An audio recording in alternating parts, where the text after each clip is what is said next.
Been on live stream, you've never picked up a live stream? Your ones? Yeah. I've looked at them, I've been here on most of them. Yes, So you have. I've done a lot. I didn't know until the other week that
And the books I've used for the first session are How to Transform Your Life and Modern Buddhism, those two. So if you haven't been here before, some of you will be quite familiar and got copies of that yourself. But anyone who doesn't know, you can actually download both of those for free. You know, you can get them on your phone or your tablet. And we've also got books outside. So those are the ones I've used exclusively for that. They're written by the Venerable Geshe Kelsang Gyatso Rinpoche, and he is the founder of our tradition, the Kadampa Buddhism. But before I go on any more, let's just have 5 minutes just to land. You know, I'm sure there's been a lot going on before you've come into the meditation room. So just sitting in your chair and making yourself comfortable, just with a straight back. And what we're going to do now is just see if we can let everything go. So almost as if we're a piece of wood or an inanimate object, which you're not. But we just let that go. Any thoughts, any concerns that you've got, imagine they just dissolve away, and just draw yourself in so that you're in the room and then just in your chair.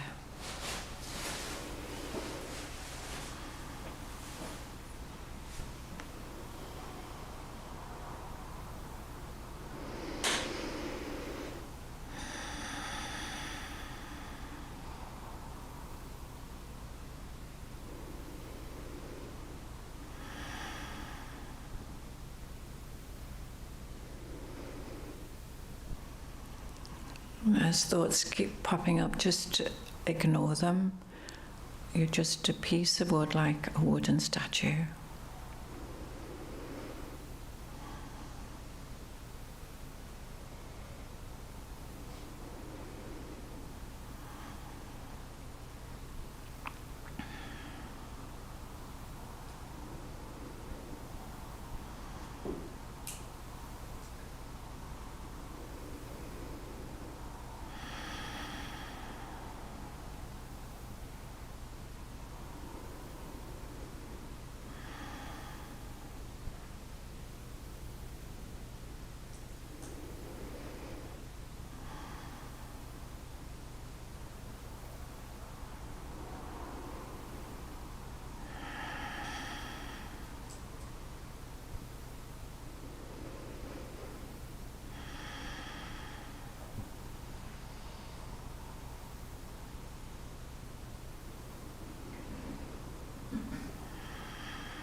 And then please just let go of that thought, just relaxing your concentration and opening your eyes.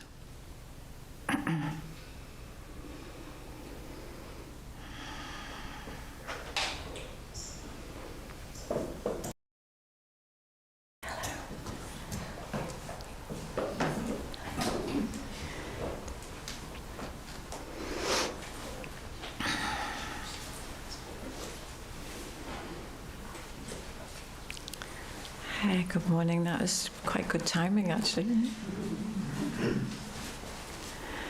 Yeah, so thinking about anxiety and stress, I was just checking up that 8 million people at any given moment are medicated for anxiety and stress. And that's probably a drop in the ocean, isn't it? The people who are experiencing it are looking for other solutions to anxiety and stress too. So many people have the whole of their daily life. It is governed by anxiety. And then others, we have parts of our life, don't we, where it bubbles up, if situations occur. So I would say that most people experience stress and anxiety. So having a strategy for it is key, isn't it? It's key for it. So if we just had a look at what was in your mind, say you had a computer screen and you could plug yourself in and we could see what was going on in our mind, there would be a lot of difficult things, wouldn't there? A lot of problems. Maybe you're not well, maybe your dog's sick, maybe a flood, some machine's not working, your boss is a piece of work, maybe you've got 3 jobs, your family, maybe a teenager, that's a separate whole side issue, isn't it, really, if you have a teenager too. Family, relationships, maybe a friend's not talking to you, or you feel some kind of situation between somebody. So, and often work is, we're given more work, there's less staff, in all the workplaces as well, isn't there?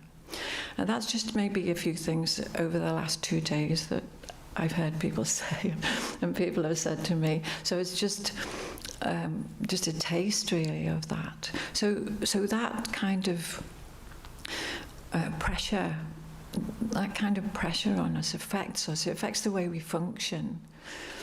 It affects the way we deal with our relationships. It affects us the way we organise our life. If we're stressed about money, we can often put it off and you're not paying the bills, so we're not really very organised. It affects our organisation. It affects the way we speak to each other. It affects the way people are with us. If you're very anxious, I don't know if you've ever, speak to a very anxious person, you feel very anxious yourself, don't you? In the end, you're like, oh no. Yeah, it's true.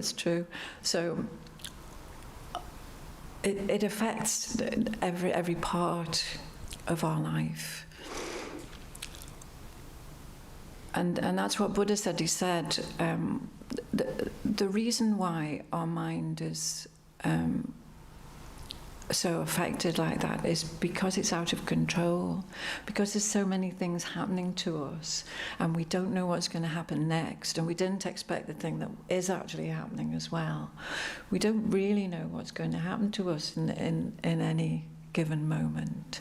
So that makes us very insecure, doesn't it? And that gives us that feeling of stress, that tightness, that feeling that we have within the mind. So any situation we have, he said, our mind that's out of control is like a wild elephant.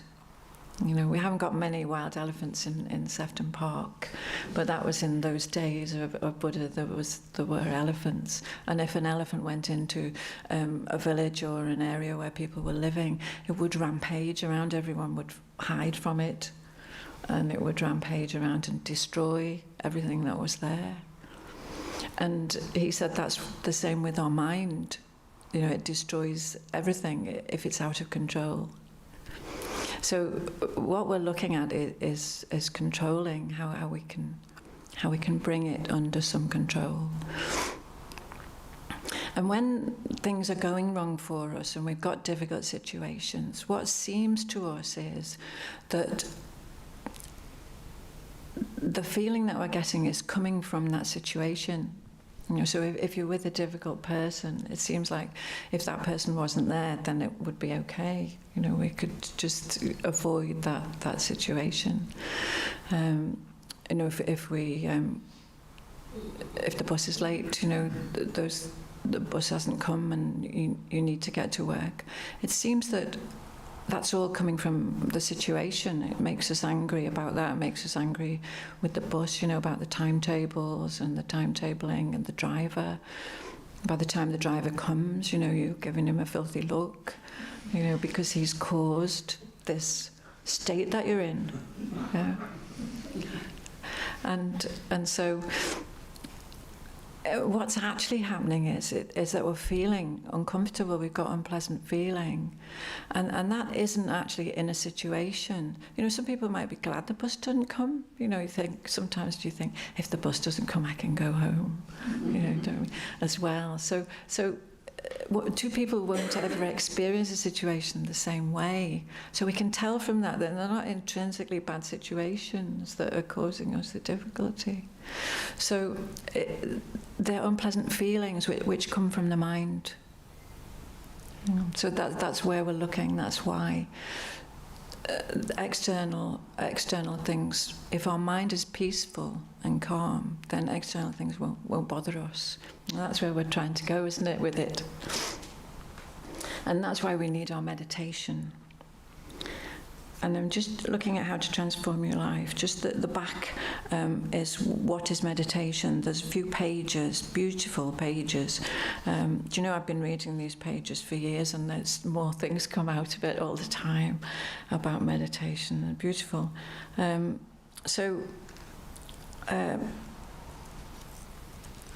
In this is the benefits of meditation. And the first sentence is, the purpose of meditation is to make our mind calm and peaceful. Right? That would be a good tattoo, you know, wouldn't it? The purpose of meditation, I say again, the purpose of meditation is to make our mind calm and peaceful. So that's your mind. You know, the purpose of your meditation is to make your mind, which is with us, you know, from when we wake up in the morning until we go to bed at night, and more we'll look at later. But our mind, calm and peaceful, that's the purpose of it. If our mind is peaceful, we will be free from worries and mental discomfort, and so we will experience true happiness. But if our mind is not peaceful, we will find it very difficult to be happy, even if we're living in the very best conditions. Yeah. So, you know, things can be going well for a while, and then we feel that's why we feel happy. But eventually, you know, things will change. You know, we can often get everything that we want, and still, still not be happy. It's not the real meaning of happiness. It's meditation which is going to make our mind calm and peaceful. And also in this section on meditation, there's a piece about distraction. So the reason our mind is out of control is because we're distracted, because we live in a busy world and everything's going on. So much is going on. Our distraction prevents us, you know, from feeling that calm and peace, you know, that calm and that peace. But when the turbulence of distracting thoughts subsides and our mind becomes still, so when we can settle that and bring our mind under control, a deep happiness and contentment naturally arise from within. Yeah. So that final part is a deep happiness and contentment naturally arises from within. Peace is natural to our mind. That's what he's saying in here, isn't it? It's natural to us to be peaceful. Yeah. Well, why are we not? If that's the case. Well, because our distractions keep shaking it up. So a bit like a snow globe, you know, if you've got a snow globe and you keep shaking it, it's all full of snow, isn't it? Everything's come from the bottom and it's all full of snow. And then if I was to bring the snow globe to you and say, oh, I can't stand this snow globe, it won't stop, the snow won't stop, you'd probably say to me, well, maybe put it down, Pauline. and then maybe if you put it down, it would settle. Try that, you know. And that's the same with the mind. The mind is so distracted, and that's what we're doing. We're training. It takes time. You know, if you're here for the first time as well, it can take take time, but initially we will experience some peace if we just put down, all those distractions.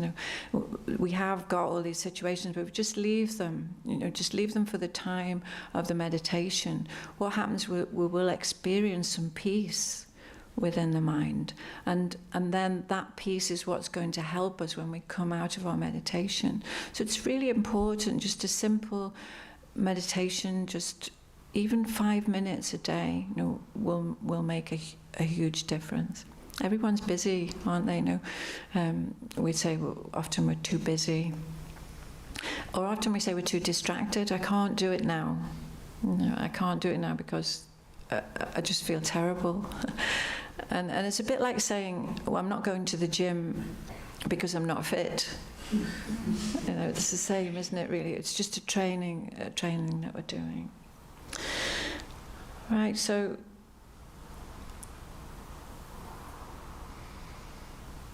what we're going to do is we'll do a breathing meditation, but to get the most out of the breathing meditation, we can use this breathing. I know some of you are new here and new to meditation, and some of you have been meditating for a long, long time.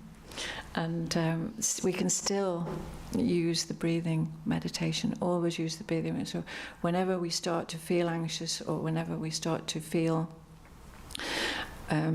stress coming on us, if we can find some time just to sit quietly, you don't even need to sit in a traditional posture or anything, just sit at your kitchen table for a little while and just sit down, maybe just connect with the breath, let go of those distractions for a while. And what will happen is, because our mind is in the habit of being distracted, it will become distracted during the meditation. But not to worry about that. Just remember, just try, when we can, just bring the mind back again to the breath. Stay with the breath again. And just remember that peace is natural. It's natural to the mind. And so this deep feeling of peace and contentment is in everybody, and then we know that we can go back to that. So eventually, there's no way you can avoid that peaceful feeling coming, if you just keep going back to the breath, let go of the distractions, and make the most of that time. Distractions are very, very seductive, aren't they? We want to think, if something pops up in our mind, and in the middle of the meditation we think, oh, I wonder what we're going to have for tea. And then the mind will just go on to that and think, well, when I'm done here, because we're always thinking about what's happening next, when I'm done here, I'll just bob into Tesco's on the way back, and then we'll get that. And then the whole meditation can begin. Then Pauline says, just relax your concentration, and then that's the end, isn't it? So we need to just be a little bit aware and try, to come back and not let our mind get distracted. But if it gets distracted, it's just a normal thing, and that habit. But what we're doing is we're creating a habit of peace. At the moment, we've got a habit of distraction, but we just eventually, with every habit, after a while, it can change, and so we just come back to that peaceful, and in the end, quite naturally, and not after very long, we will remember, I feel very stressed. Just remember to come back to the breath. Even in daily life, you don't need to stop talking to someone or speaking. You naturally center yourself again and come back, let go of those distractions as well. And what will happen eventually is we'll be peaceful most of the time.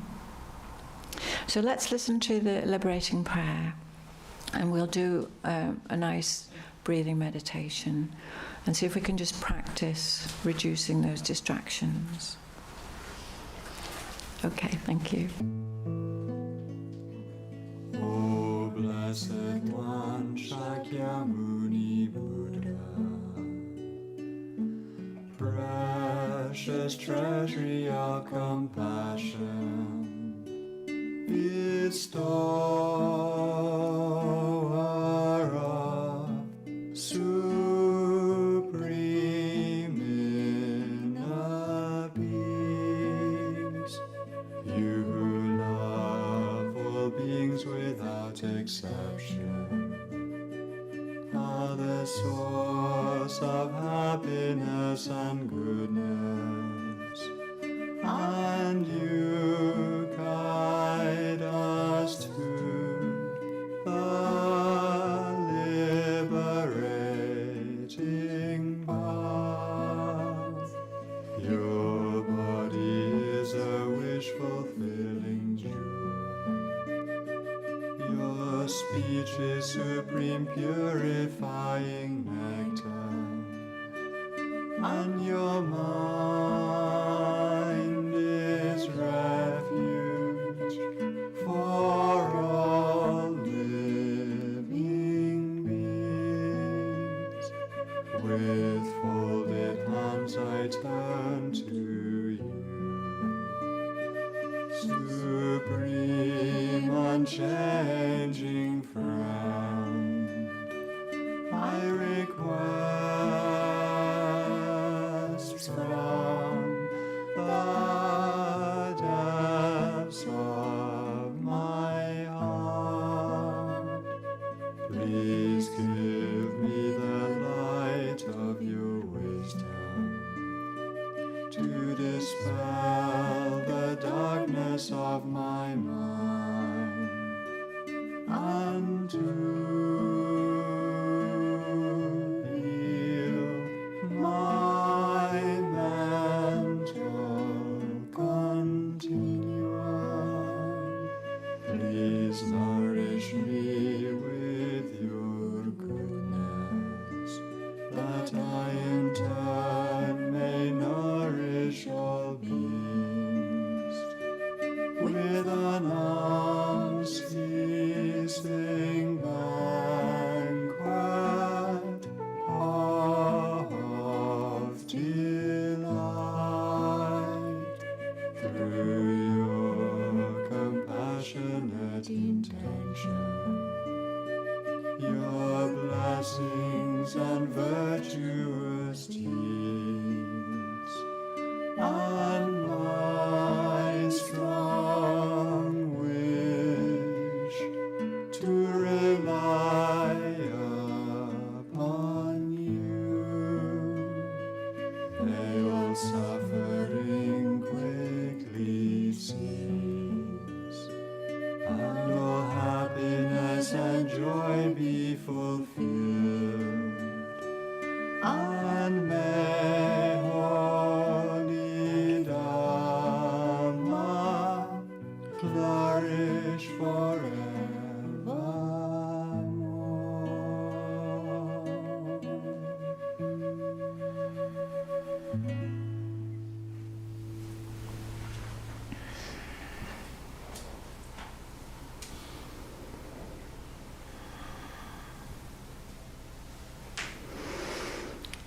So just relaxing in your seat. Just check you've got a nice position, your back straight, your hands are loose and free. And just take a moment to make yourself comfortable. If your neck's tight, your eyes can be closed, they can be open, or they can be just looked down and unfocused.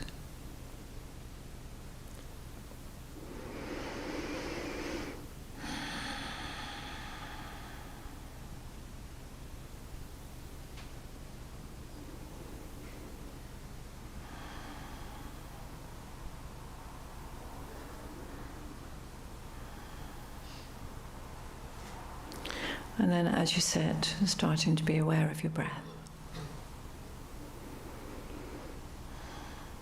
So just drawing your thoughts in.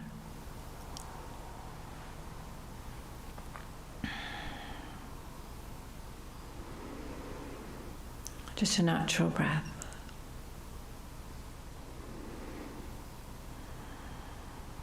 if it feels a bit uneven, just accept as it is, just as you begin.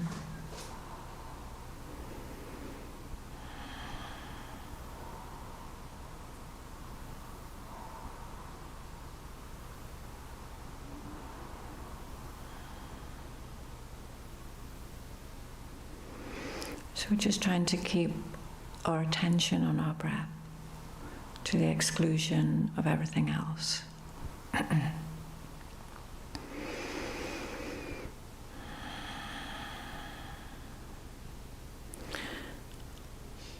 If the mind wanders away and we notice, we can just stop, let go of the thought, and then just come back and just begin again. Just enjoy the process. It's like a child at play.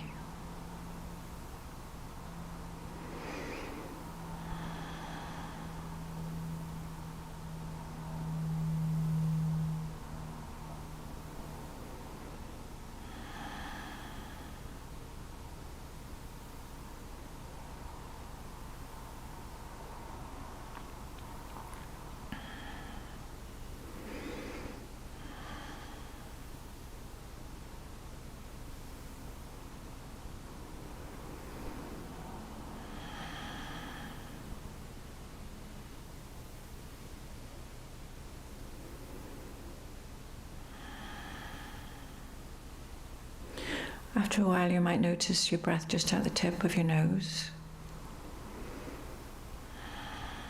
That's a nice place to concentrate.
So just like a snow globe, if you shake it up, it's impossible to see through the water. Everything is agitated. And if we put it down, everything begins to settle. The water is clear and lucid.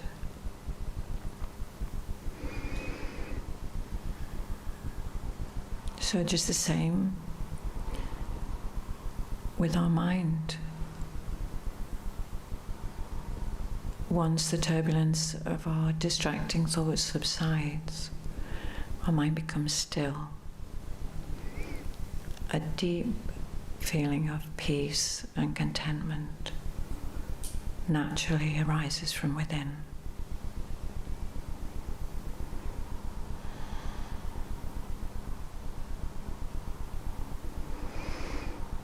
So if we start to feel more peaceful, we can just rest in that peace.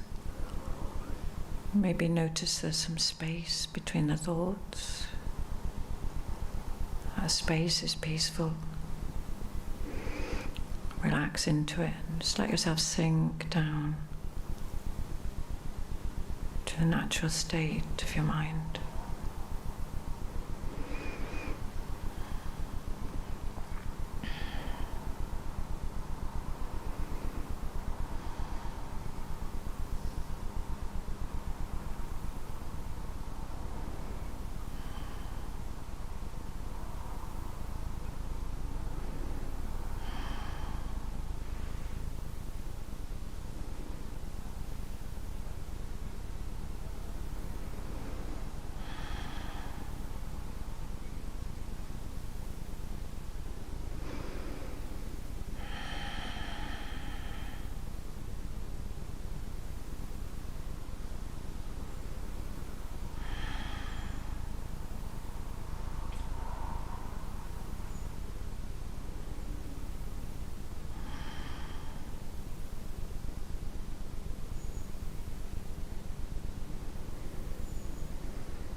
Every now and then just check with part of your mind if it's still on the breath.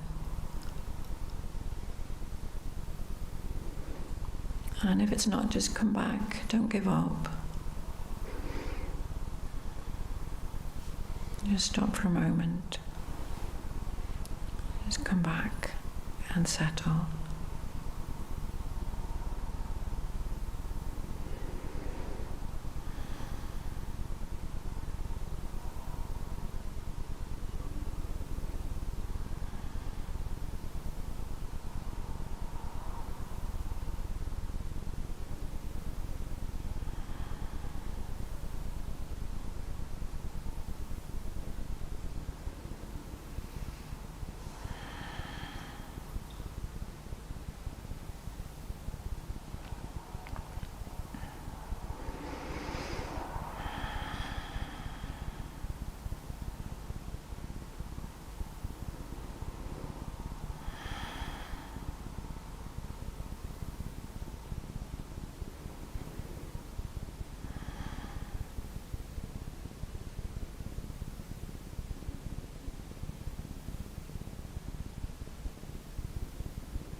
So just before you finish your meditation, don't come out of it nice and slow.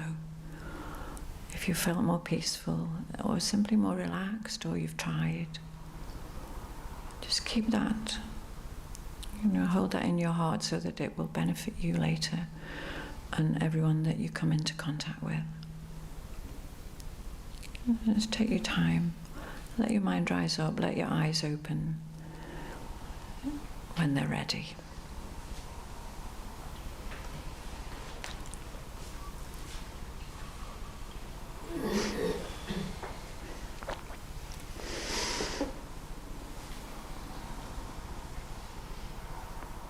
Nice.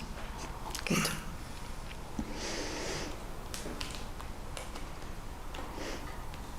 So if you felt more peaceful, did you feel more peaceful during your meditation? Did you have a feeling of the natural peace in your mind?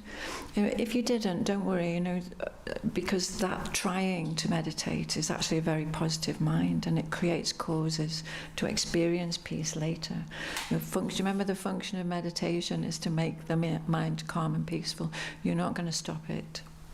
If you're meditating, you will experience it. But if you have felt more peaceful, it's good to clock it, and remember it, because we can go back to it, in daily life when we're feeling, difficulties. We can remember to go back to that feeling of peace. Do you know? I think those who are, you get different kinds of people, don't you? Some people are more a worrier, and some people nothing seems to faze them. Do you think? Have you experienced that? Well, they seem that way anyway. And some people just can't stop worrying. But I actually think the worriers have probably got their finger on the pulse a bit more than anybody else, to be honest. And Buddha agrees. In modern Buddhism, he explains the external world that we experience. He calls it the 5 impurities. And it's here in modern Buddhism on page 24. So he says, in this spiritually degenerate time, there are 5 impurities that are increasing throughout the world. 1, our environment is becoming increasingly impure because of pollution. Right? 2, our water, air, and food are becoming increasingly impure, also because of pollution. Right? 3, our body is becoming increasingly impure. because sickness and disease are now more prevalent. And 4, our mind is becoming increasingly impure because our delusions are getting stronger and stronger. And 5,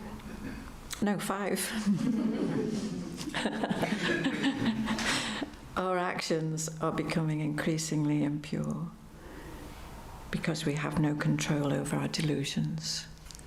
Wow. 5. What do you think? You look really sad. It's actually the state of the world, though, isn't it? And actually, a few years ago, this book's been around. A few years ago, if we'd heard that, we'd go, "Nah, it's not that bad," wouldn't we? But we're now like, "Yes, it is that bad, isn't it?" So that increase, that's going on, is actually happening. But no need to be sad. No need to be worried, because if we're training our mind, we can actually use those situations. Those are all the situations that we can use to train our mind. So it says here, through Lamrim practice, which is mind training, and all the methods that we use, we can transform our experience of all these impurities into the spiritual path that leads us to the pure and everlasting happiness of liberation and enlightenment. So there is an example of peacocks. Apparently, peacocks can eat poisonous seeds that other birds can't eat. And so, although they kill other birds, these seeds, peacocks actually thrive on them. And so we can be like peacocks if we know that. So there's no denying it. Buddhist teaching is very honest and very open, and it's not denying anything and saying everything's lovely when it's not. It's saying actually the world that we're experiencing at the moment with our mind is not. It's not good and it's getting worse, but that we can actually use those. And actually some of the Buddhas who are connected with us, their blessings become stronger and stronger in degenerate times as well. So we can be confident in that. So instead of, because we do wonder, don't we, and maybe switch the news off, and I just don't want to hear it anymore, we just don't want that. It is really good news that we can use those things and we can use them to take us along the spiritual path. So we need to know a little bit more about our mind, because what we're looking at is, stress and anxiety is a state of mind. Happiness and suffering are states of mind. They're feelings and which are experienced within the mind. And so we need to learn more about our mind. Many people don't realize that about their mind. They're not thinking that they feel bad, but they don't know why. And then they blame, we blame those external things, and that's why we feel bad. But once we start to meditate, get some experience of our mind, and know how it works, we've actually got the solution. So the solution is there. So the mind is not, sometimes people say, my brain, don't we say my brain's, do you say that? You hear people say, my brain's telling me something, don't they? But actually the brain can't tell you anything, really. It works, but it's a piece of physical part of the body as well. So the mind and body are separate entities. Mind is not physical. The brain, we can look at the brain can be, the head can be opened, we can look at the brain, we can see it, we can touch it. But the mind is not a physical thing. It has no physical properties. We can't see, or we can't see it, we can't touch it, it doesn't smell, it's got no colour, it's got no shape. It can be any shape. So it doesn't have those. It's separate from the mind, from the body. It's connected in the body, but it is a formless continuum. So it's a continuum that stays with our body from, we know, from our birth until the end of our life. But actually it's a continuum that has no beginning. It has no end. And at the moment, our mind is within this body, in this life. And we get very, we get connected, very absorbed and very involved just in this life. I heard Ganchalopa say the other night, it gave me a light bulb moment. I thought, we often think of ourselves as a body that just happens to have a mind. Right? We do, don't we? It's a body that's got the mind. And it's the body that's the main focus of us. But he said it would be a lot better to think of ourselves as a mind that just happens to have a body. It's just a change in the way we think, isn't it? But at the moment, our mind has this body. And we're just like a traveller going through this life. I know at the moment we're all travelling together. It's cool, but we won't always travel together. But at the moment, we have that. And a traveller has a different view, don't they, to the world. We don't get so. Traveller enjoys things, when they go somewhere. They enjoy meeting people, and they're close to people. They help people, don't they? A lot. And then they move on. They don't get so involved or attached, as well. So. The view of a traveller, thinking of ourselves as a traveller, is really nice. In the hotel room that the traveller stays in, that they just accept it like it is, don't they? Well, sometimes they have to go to, don't they? They have to go back down to reception and say, someone's been smoking in this room, or something like that, don't they? And we can do that, we can change things. Obviously, if it's possible to change things, we can. But in general, it's just the hotel room. You don't think, I tell you what, I'll put a new bathroom in here, do they? They just accept it like it is and move on. So it's a nice way, of thinking. Just that way of thinking of the mind. So if we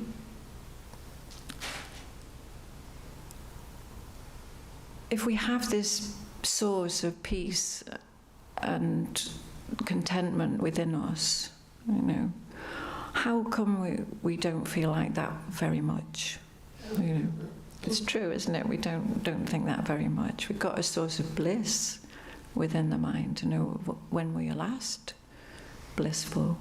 We don't often have that feeling. So it's just a matter of getting through life, getting through the day. We have that feeling of slogging, through the day, and that feeling of bliss, peace, contentment. We very rarely feel content, and we're always thinking about what's going to happen next and how what's happening now isn't quite right, aren't we? So we don't have that feeling of contentment. So why don't we get to that? It's because of our negative minds. It's the negative minds that are within our continuum which are causing us to experience this stress and anxiety. Negative minds like anger, desirous attachment, frustration and sadness, all these negative minds are what cause us to experience, this stress and anxiety. So delusions are like distorted ways of looking at things. So when we look at something, if something makes us angry or we hate something, we hate everything about it. If someone annoys us, as someone was saying to me about their boss being an idiot, and And you know, if you think your boss is an idiot and you can't stand his boss, can he? And he can't see. And so if you say to someone, well, actually, it's very nice, they're like, no, they're not. You know, they can't see. If you're someone you don't like and you're asked to think of something nice about them, you know, sometimes you say, could you think of 2 things nice about them? People often say, no. No, there's nothing nice about them at all. Because once we have that mind of hatred, anger, antagonism towards somebody, we see them like intrinsically like that. And then if something that we like, if there's something that we enjoy, we crave it. We want to go there all the time to do that. We get attached to it. You know, maybe it's a person, we like to be with that person. We feel, okay, we're just attached to that person for our happiness. And that we can't imagine life without that person. You know, all the songs, the love songs are like that, aren't they? How can I live without you? You know, we can't imagine life without this thing that we love. And so that distorted way, like a distorted mirror, is what we're looking at life through. So what we do is actually believe that those things are true. You know, that person is truly abhorrent. No way. You know, there's no way they.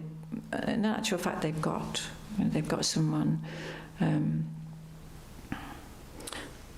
know, they've got families who love them. You know, look at all their good qualities as well. So, and then the things that we're attached to, and we think that they're the be-all and end-all. We can actually live without them. We find often we do, don't we? I was thinking about Andy Murray. You know, he couldn't think of life. Does anyone follow? If you follow tennis, you know, poor Andy Murray has always been trying to keep playing tennis because his whole world is about tennis. He's devoted his life to tennis, and he couldn't imagine a way without it, and he's hung on as much as he can. But actually now he has, I think he has retired now, has he? Has he actually given up? So he has retired, and I heard he said, wow, this is amazing. I've got some children, you know, we're having so much fun. You know, after a while, just a few weeks, you know, just a few short weeks after that whole lifetime. And yet, you know, the stress and the anxiety of that, those are so that's the prism that we see things through, like this distorted mirror. Have you seen you know, in those halls of mirrors that you can get, and you look in the mirror and it looks like you've got like really short legs and a big head. Do you know those kind of things? So it's like looking in a mirror like that, taking a photograph of that. Maybe you take a photograph of that and put it on one of these dating sites. I've never, honestly, but it's just, it's just, I've heard. Yeah, and then so you imagine, I'm going to meet this person, right? So you put that picture on there, go, and then you just can't connect up with this person. And when you're messaging them, you say, well, I'm here. They said, well, you don't look like that. How can I meet you? You know, you don't look like that. So it's a distorted, you know, it's a distorted view. It's not. So you see these delusions that we're looking through, we believe them to be true. This is the thing, we think that they are true. That is true, and it's not true. It's more, so when we feel anxious and stressed, we identify with that stress and anxiety as well. So we often say, I'm a stressed person, you know, I'm an anxious person. Anything that anyone's told us, sometimes people tell us we're a useless person. You can't do this, maybe you're not good at relationships. When someone says you're rubbish at relationships, and you can say, I'm rubbish at that. And we actually believe, you see, that is the truth. And yet it's not. You know, when we get these thoughts that are causing us this stress and anxiety, saying, you can't do that, you're hopeless, you know, those kind of things. Maybe someone told you that you couldn't. Someone told me once I couldn't sing, you know, and I think I can. And why not sing, you know? Or people say, you know, you can't draw, you can't do this, you're not good with figures, you know, and then we cling to that. And who knows that that person has maybe no idea, you know, we give them that authority. We actually give other people power over ourselves, you know. We believe that they have the power. Other people and situations don't have, the only power they have over us is the power that we give them. If we give them that power and we believe it, and then sometimes their voices come through in our mind as well, and we say, no, you know, we could just say, if we get a negative voice, we can just say, well, actually, you're a liar, can't you? Because I'm not that. And Geshe explains what we are. We are this peace and contentment. This is actually us.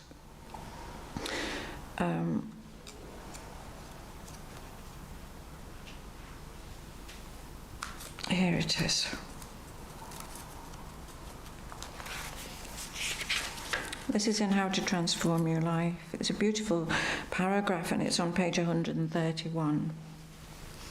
Buddha compared our Buddha nature to a gold nugget in dirt. For no matter how disgusting a person's delusions may be, the real nature of their mind remains undefiled, like pure gold. In the heart of even the cruelest and most degenerate person exists the potential for limitless love, compassion, and wisdom.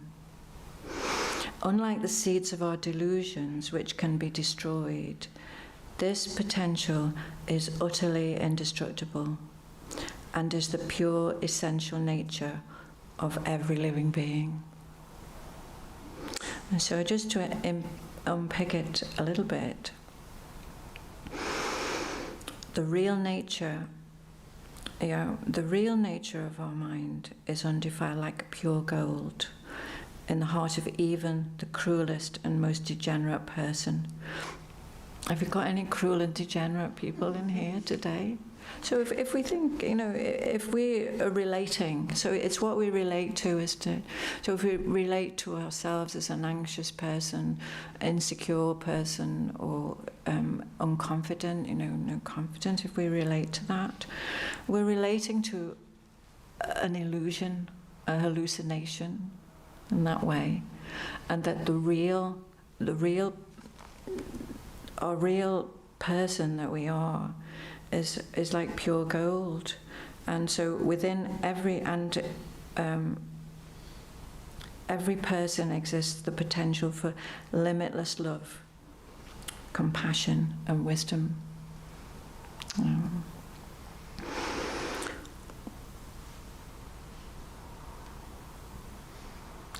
And it's the essential nature of every living being. So that's another thing, isn't it? It's not just some, it's not just few. We sometimes think, oh, they, yeah, well, they are, you know, they're peaceful, they're calm, they don't worry. But it's the essential nature of every living being. So each one of us here, you know, every animal, every living being has that potential. Everyone that we meet has that potential too. Compassion, wisdom, love, compassion and wisdom, absolutely limitless. And if we relate to that, you know, that is the truth, not relating to an illusion.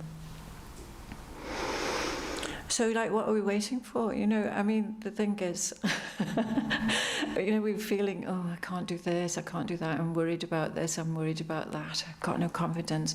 You know, all those thoughts that are going through our head, you know, and we haven't really got a lot of time. You know, human life is very short. You know, it doesn't last long. Even a long human life is over like this, isn't it, as well? And we don't know how much time we've got.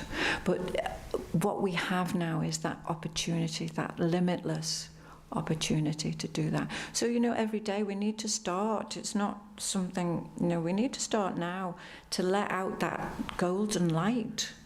You know, let out your light all the time. You know, don't hold it in with all these, you know, illusory thoughts, you know, that distorted mirror or whatever.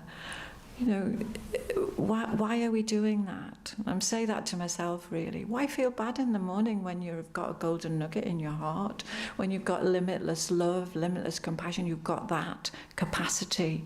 So that is really the driver, isn't it, of every day? Not, oh, you know, how am I going to be able to do this, and is this gone wrong, and all those negative thoughts that we're always having. Is this is the focus of our life, isn't it? This is the opportunity that we've got, you know, to let out that light, you know, to let it shine, and with other people, you know, as well. And then we become, you know, we become a pure being very gradually. And then, you know, these things we've got negative habits, often we've got anxious habits. It's not, we can't just kick them like that. But we know from habits that habits can change. You know, we can change them if we're going in the right direction. Yeah. So just thinking about the mind, you know, our mind is so pure, like gold, but it's often likened to that continuum is clarity. You know, it's like a clear blue sky. And so we all have that clarity within our mind. And our delusions, our negative minds, our worries are just like clouds within it. You know, our delusions are destructible. Yeah. So unlike the seeds of our delusions, which can be destroyed, this potential is utterly indestructible. So the potential is indestructible. So I thought just before the break, we maybe just do a little meditation, which is called a blue sky meditation. And I'll just explain to you that all we're going to do with that is imagine, we just settle into our mind and think of our mind, how limitless it is, how indestructible, it's beautiful blue, like a blue sky. And then any thoughts and any negative thoughts, anything that comes through is just like a cloud. The clouds come and the clouds go. But what we do is just concentrate on the clarity of our mind. It's a bit of a quick description, but is that okay? We do that.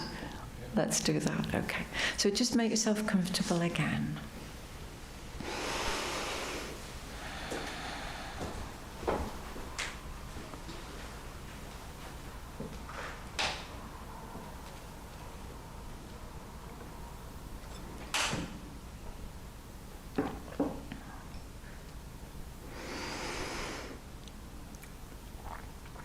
Maybe just begin by thinking that we have a mind. I have a mind, we can say. You know, a formless continuum. It has no beginning. It has no end. It's just like the sky. Sky is formless. It has no beginning, has no end. Our mind is just the same.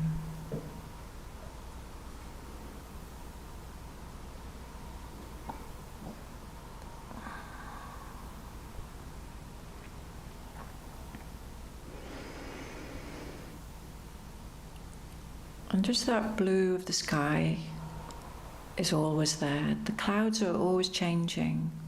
They just appear, they disappear. It depends on conditions. But they never harm the sky. The sky is always pure and clear. And our mind is the same. It's always pure and clear. Our delusions, our negative minds, just like clouds, they come, they go, but they never harm the purity of our mind.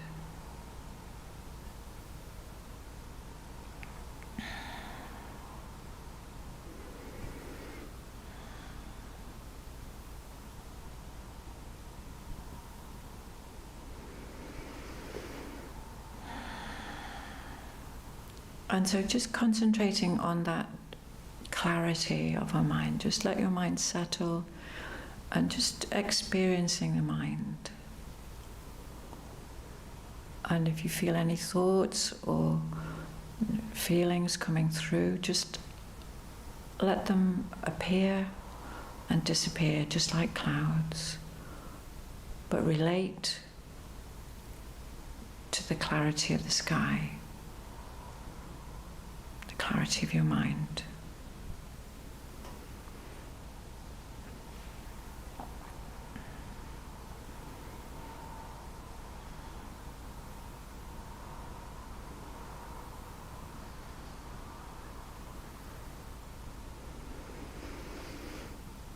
And we can even say to ourselves, this is me, this is the real me.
So as your meditation is drawing to a close, stay centered for a moment. So you just had a feeling of the limitlessness of your mind. No beginning, no end. Boundless, peaceful, calm. If you've had any experience of that, or just thinking about that, hold that so that you take it out of meditation with you.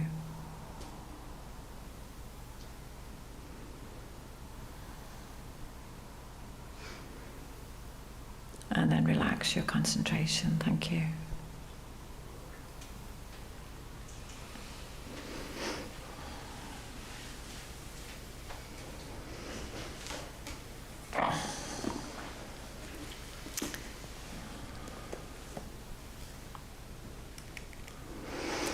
Lovely, so I hope you've enjoyed the first session, and we've got refreshments, and we're back again at 12 o'clock. Thank you.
Amazing.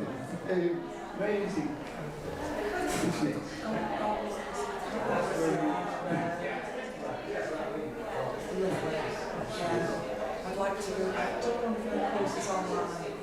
I'd like to continue this. I'm very drawn to it. I was here. I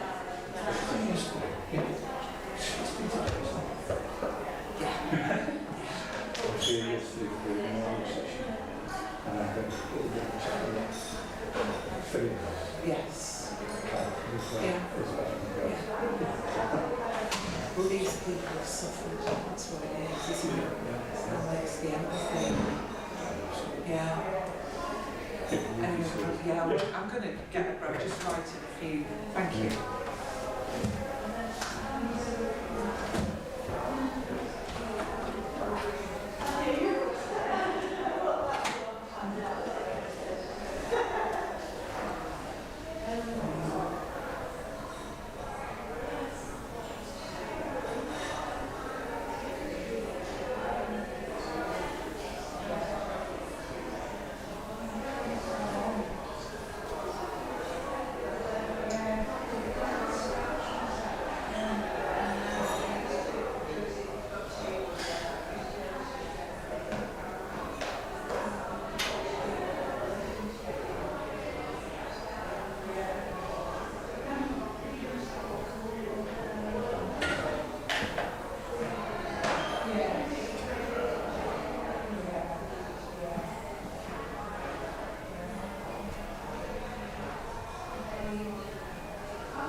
The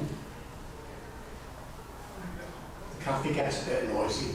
It's hard to hear, isn't it? Yeah, I can't hear anywhere. I'm partially deaf, I think I am as so well. like, even people near to me, I'm like this. I can't. Yeah, there's other chattering going Yeah, on. chat's I'm Marcus. Marquisa.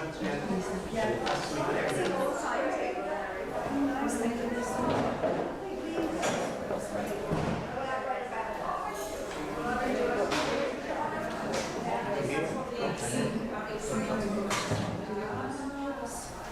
I could do one of them here, put my face on. So I can put my face on the floor.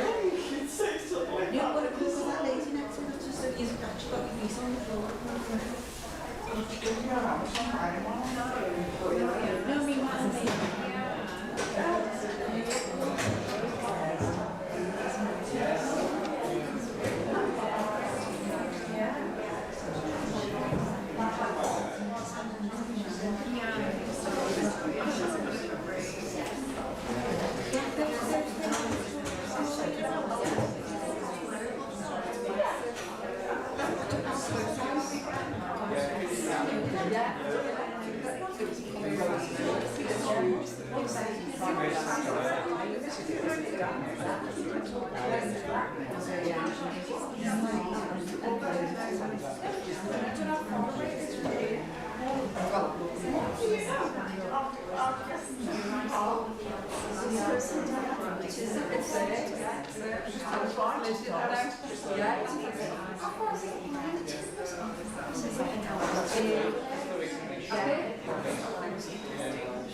You drive that way, and the opposite part of the school ground, and then the piece of hand structures and all that. There's no cars there, and then there's the baby glass down there as well, and there's no cars around there.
Okay,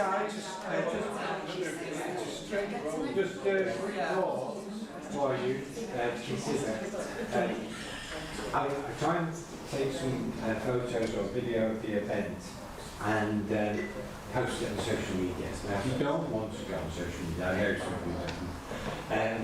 Then please tell me. We'll be back. Okay. Well, during the meditation, one of the meditations, I'll probably wander to the front and just do a scan of the class. Okay. So just let me know.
Hello.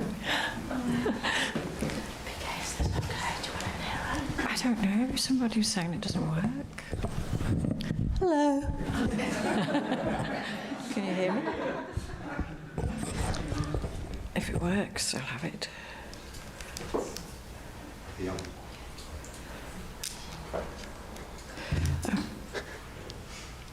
Open. Can I? Yeah. Right, we're on. I'm gonna recording. Is it locked? Is that good? That's good. Good point. Yeah, good point. Good to see you. Thanks. Lovely, welcome back. Can you hear me okay? Yes. Yeah, good, good. Are you full of caffeine and sugar? No? You feel better? If meditation doesn't work, try the caffeine and sugar. Well, the caffeine and sugar, you can have too much of it, can't you? But you can't really have too much, of meditation. So, I think we'll do a little breathing meditation just to settle down after the excitement of it all.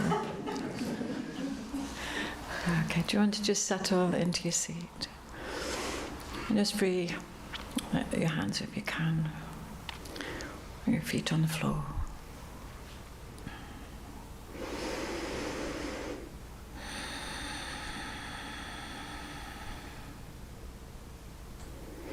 Just observe your mind for a moment, just have a look without judgment, just notice what what it's engaged in, if you've been excited or if you've been unhappy or worried. You just notice.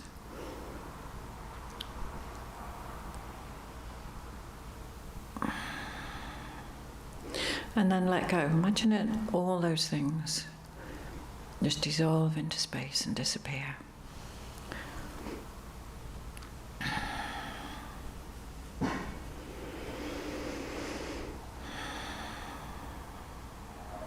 And then just relax inwards and connect with your breath.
And then just relaxing your concentration, slowly let your mind rise up. Thank you.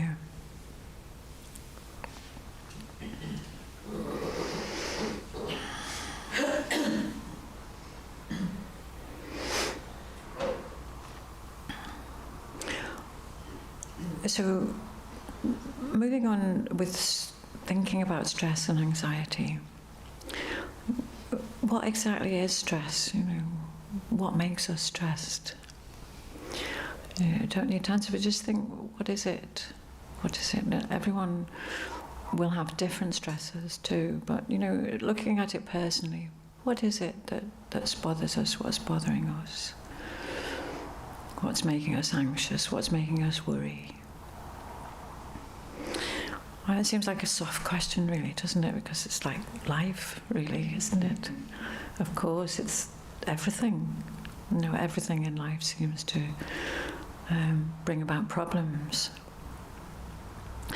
And so, Jason Carper, who's the founder of one of the lineage gurus of our tradition, Jason Carper, he explained the ordinary life of problems as 4 rivers. So that we're in these wide rivers. So we're living our life through this, but it's not just a nice little river. I think not even a river like the Mersey, which is pretty wide, isn't it? But see the other side.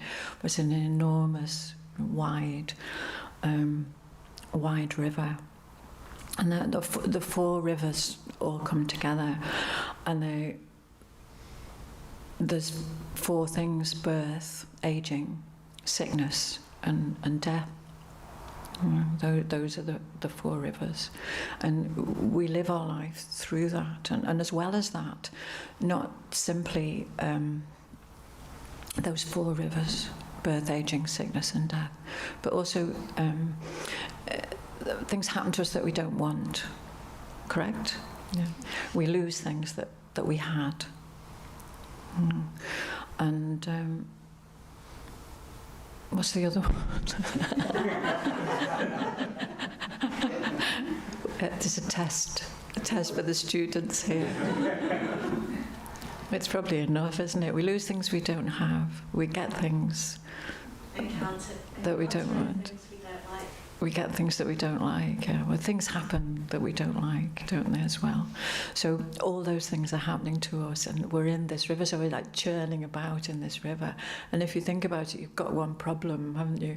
We've got one problem we're dealing with, and then, you know, if we're lucky, we sort that one out, don't we? And that's sorted out. And we always think, if we just sort this out, then everything will be okay. I think there's very part of our mind that thinks that there is going to be a point in our life when we've sorted everything out, you know, when all our ducks are in a row.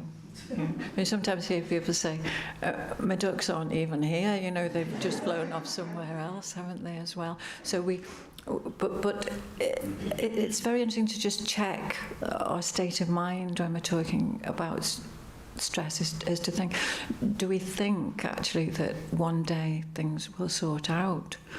Because in actual fact, they generally get worse, don't they? If you've got one problem and then you sort it out, there's only a short while, isn't there? And another one comes. So there's another one. So it's like, this river's got like great big waves on it, hasn't it? So you just about got one, and there goes another one.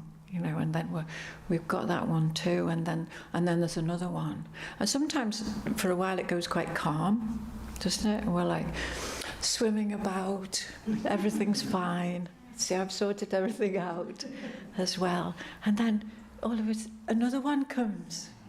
Aging, sickness, death. Those things, it's losing things that we, I think, isn't it? We lose things that we cherish.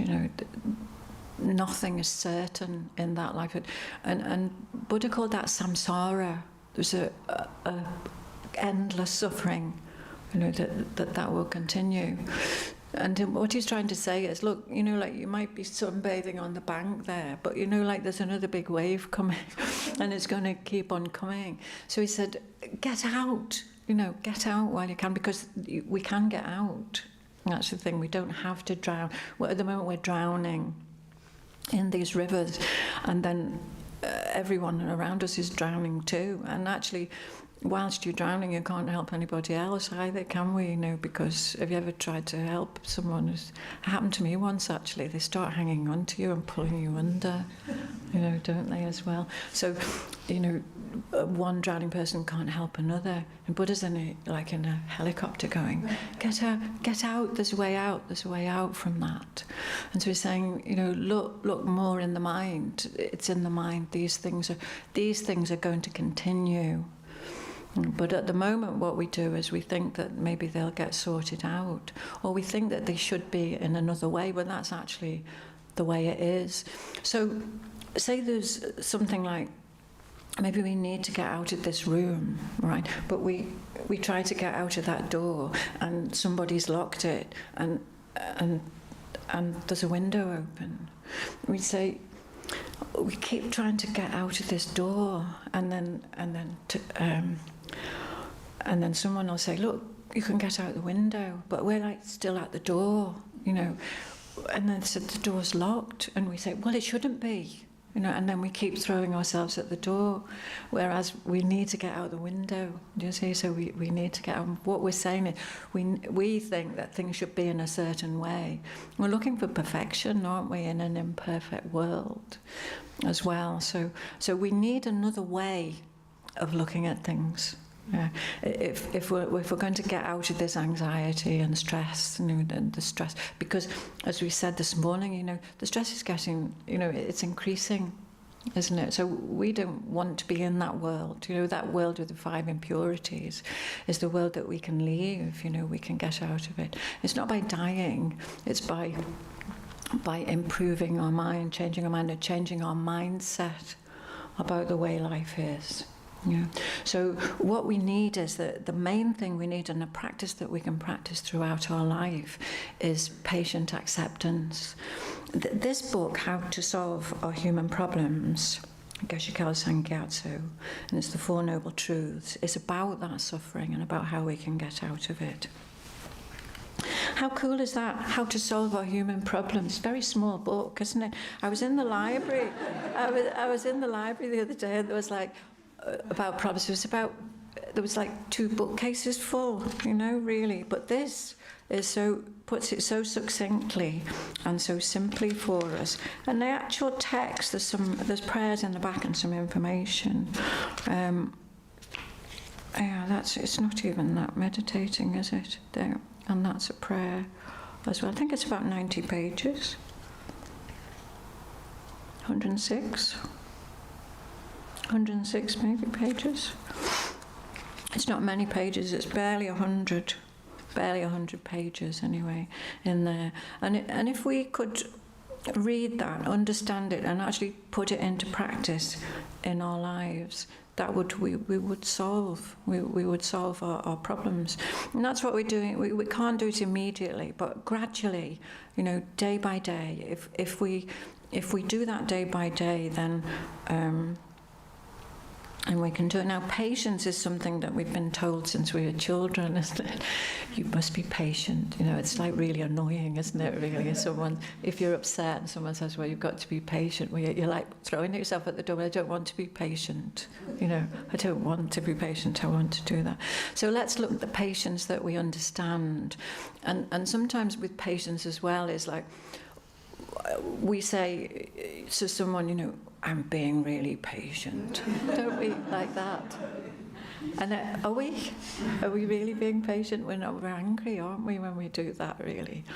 Gritting our teeth and in a while it's going to actually explode, isn't it? As well. So we need to understand what Geshe means by patience, because it is very clear, but it's a little bit different. So patience is a mind that is able to accept fully and happily whatever occurs. All right. So that sentence is, so whatever is happening to us, accept.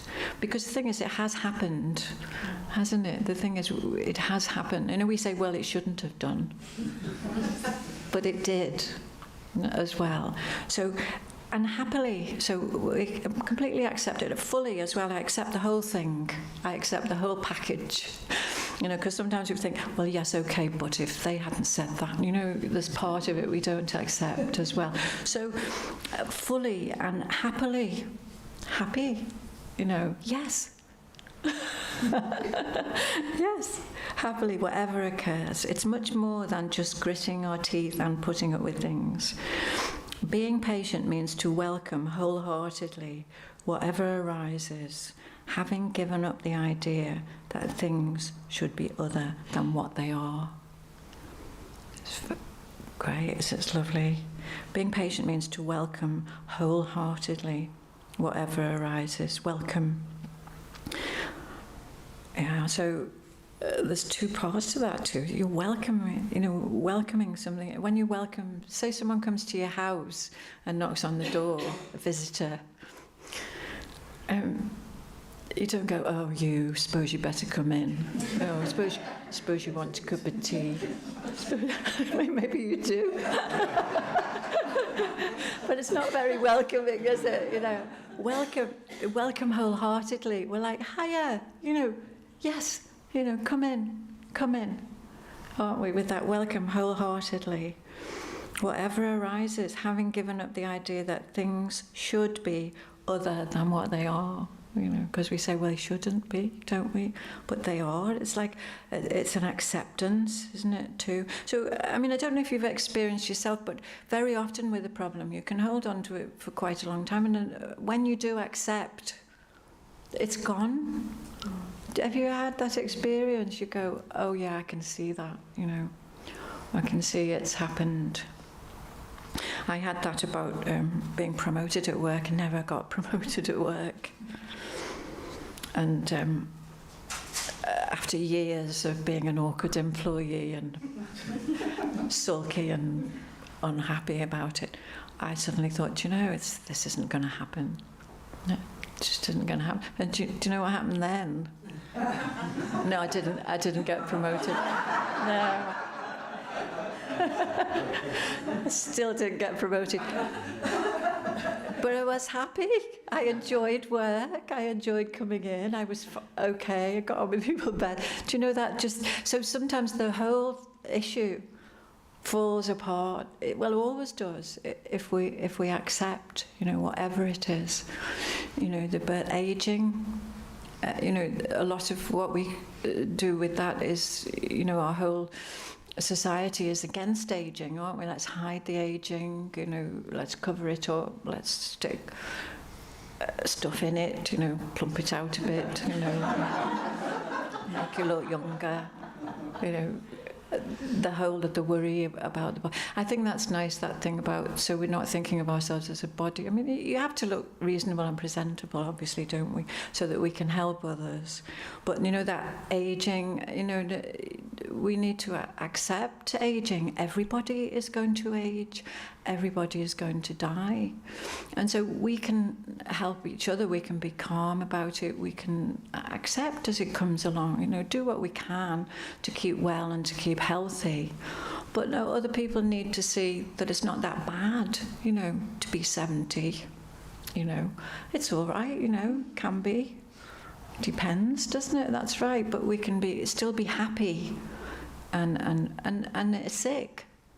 You know, one day we will get sick, and then we can show others. You know, I know someone who is very sick and is so peaceful and kind to others, you know, not raging against the illness and whatever. And it's a pleasure for others, you know, to look after. And actually, if you've ever looked after anyone who's grumpy, you want to get as far away as possible, don't you, as well? So you can help. You can help others like that. So aging and death will come. You know, that's what the river. You know, that life will come to an end. But once we have that peace, you know, within our mind, then even that, you know, that as well, you know, is what we're working towards, really, isn't it? So, it's always possible to be patient. There is no situation so bad that it cannot be accepted patiently.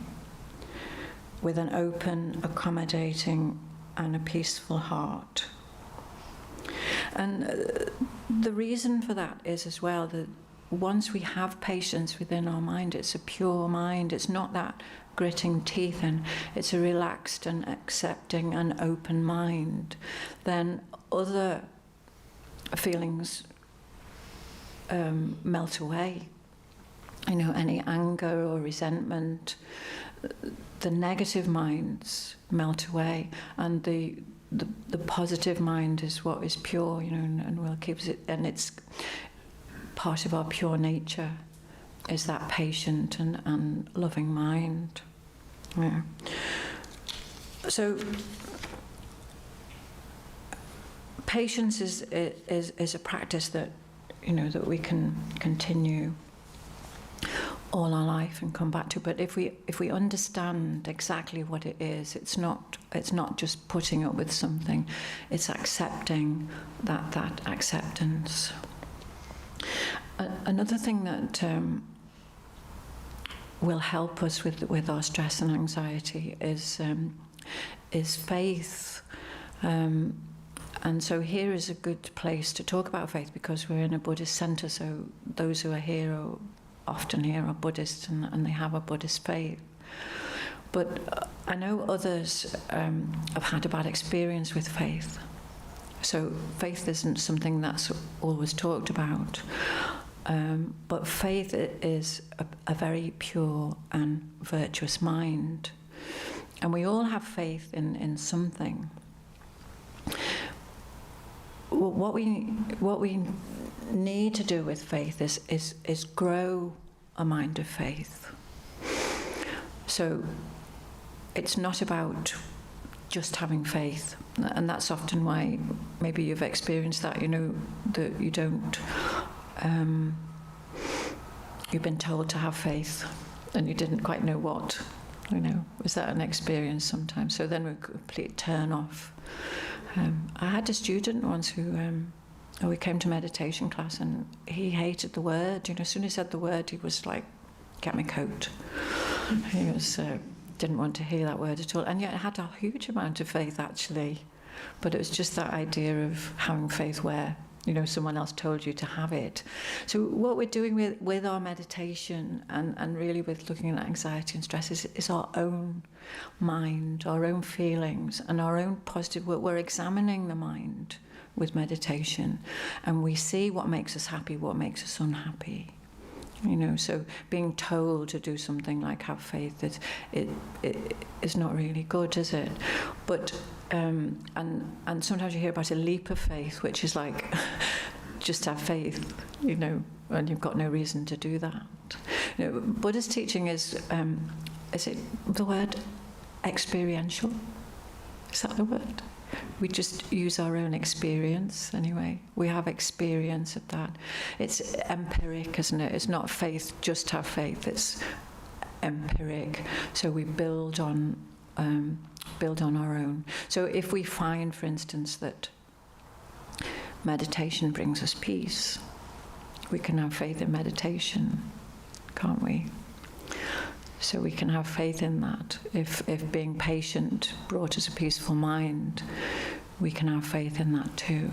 You know. So, and for those who have more faith in Buddha, you know, we just have faith in Buddha.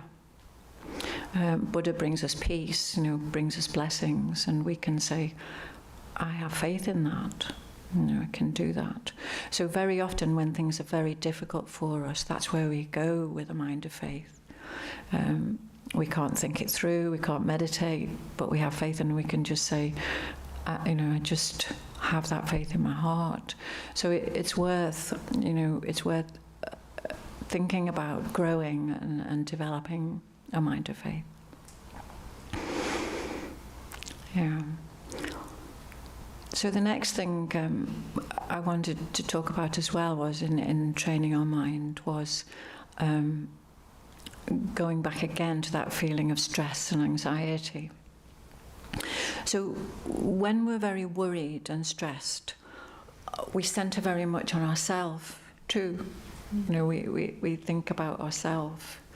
And so ourself takes on a great sense of importance.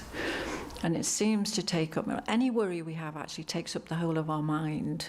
And then our mind is filled with those feelings of worry and anxiety about ourselves and our own situation. If you check if you've had a problem, you know, if someone else comes to you with a problem, you don't really want that, do you? You're like, would you go and tell someone else? Because I'm afraid I'm dealing with this one, you know. And actually, I think this one's more important than yours. Because we all think our own problem is the most important, don't we? I had my sister-in-law had a car accident. Someone went into the back of her car, and she just dropped her husband off at a nursing home. He had dementia, and she was leaving him right in a nursing home. And a man at the roundabout drove into the back of her car, bumped into her. And he said, "Oh, it's terrible. I've had a terrible day." And she said, me too." He said, "Oh, I bought the wrong part at B&Q and I'm having to take it back." And, and so we were like, "Oh, right, okay." But that just illustrates, doesn't it, how whatever's going on for us just fills our mind, and we're not thinking, you know, if we've got a problem like that, we're not thinking about others. We're not thinking about them on the road. You know, other people are like, Gantelopus says, like ghosts. You know, we don't notice them. And the more into ourselves, you know, the more difficult, the more problematic it is. So, you know, Dharma teaching, Buddha's teaching, teaches us to take our mind off ourself, actually look at the self that we're clinging to. Really, the self that we're clinging to is another hallucination. It's not really, you know, we can't really find it. It's not really there, but our mind clings onto it. It's to take our mind away from ourself and think about others instead. And so we can just do that in a simple way. You know, it is difficult to do, but we could just get a drink, get your coffee, sit down again. You know, sit down at the kitchen table. I hope you've all got a kitchen table, have you? The table's coming up quite a bit. And just sit there and think about others. You know, gosh, I bought the wrong part at B&Q, or something. Just think how many people have bought the wrong part at B&Q today. You know, or I've done this, even if it's something very serious. You know, I'm sick, or and I've got a serious illness. Just think about others who've got a serious illness too. So we can think, you know, Geshe-la says, we can think about our problem and think, my problem is insignificant compared to the problems of others. You know, which isn't something our self-cherishing mind wants to hear, is it? Because it's very important. But that takes our mind off there. If we can do that, we can think. And it's true. It's not just, you know, an imaginary thing. Everybody's problem is, you know, often we have a problem, but we're also in the kitchen table. You know, we see people on the news all the time now. The kitchen table, the house is in bits, you know, isn't there? So we can always find, you know, things are worse. People have worse problems than we have. But even if we have, you know, a very serious problem, our problem is insignificant compared to the problems of others. If you think about the population, you know, even the population of this country, you know, 64 million. Imagine that 64 million, you know, have all got problems, you know, and our problem shrinks down, you know, into insignificance as well. So it's a strategy, but it's true, you know, it's true as well. And taking that mind off ourselves, the mind of anxiety and stress, and a very self-centered mind. And even at the moment, if we're very, you know, if it's very difficult for us, we can do it in a small way. You know, you can text a friend and ask how they are. You know, just take your mind off there simply with something like that, or go and do something for others. But if we just can't, then how can we relate to others? Take our mind out and find the relief from the stress. there's a story which is in, there's a play that is played at festivals, and it's on a recording as well. So we can see it on a recording about the life of Buddha. And there's a woman in the life of Buddha, and her story is very powerful.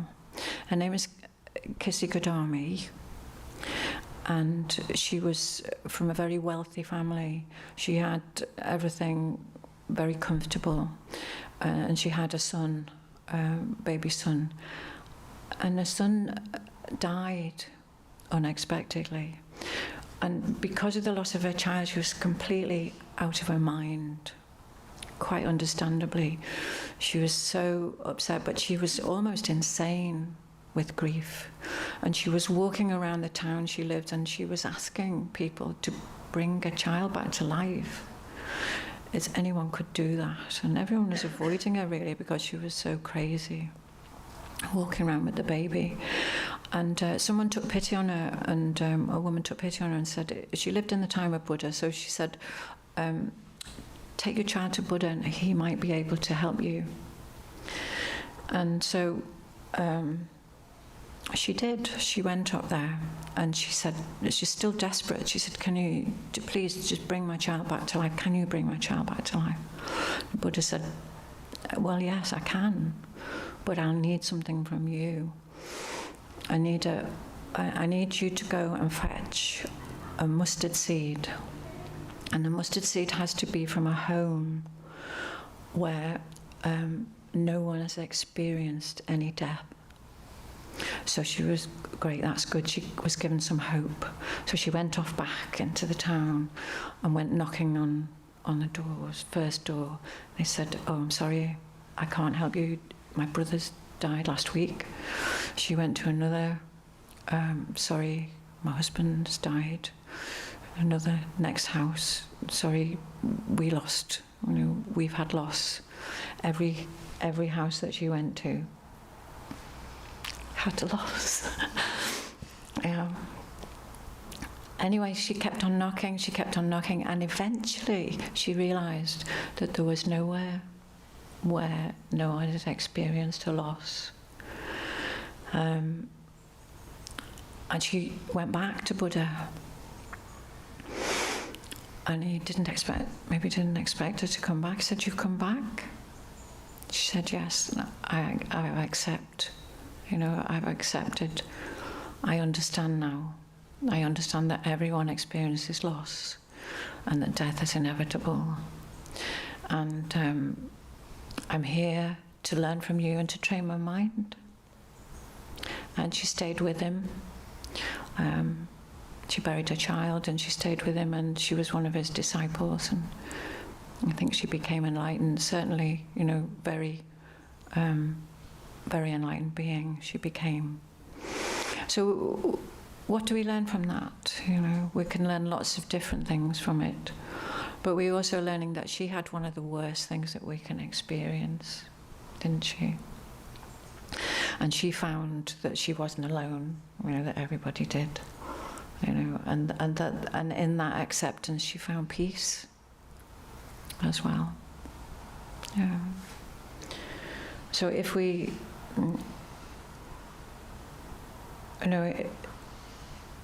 if we can think, towards others, that's the way to enlightenment. A bodhisattva who trains their mind has no thought for themselves. Only thinks of others. And it's not difficult for them to do because they've developed their mind. The mind is at peace. They're not attached to their body. And they're happy. They're happy moment by moment by moment. So there's a difference, isn't there, between, the way we start with anxiety, our involvement with our anxiety, our stress, and the things that are happening to us in life. And then at the end we have peace, we have acceptance as well. So we have a peaceful mind, and that's peaceful, accepting mind that we can take out to others. Do you know what I'd like to do is a little bit of discussion, for us together. It's quite helpful, it's been quite a lot covered, hasn't there, quite a few things. And you might have found something that you thought, you know, something you remember that the other person doesn't remember. If you'd like to just, would you like to do that? Just talk to the person near you, 2s or 3s, just for about 10 minutes, and then after that maybe you'll have some questions. See what you can remember and see what helps you with stress and anxiety. Okay. I have to find someone, Ross.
quick video of everyone. That's a good idea. I did warn them. And I'll take the audio away. It gets a bit noisy. Good chatty, hey? Oh yeah. It's always great when it was you got me doing this, having discussion. And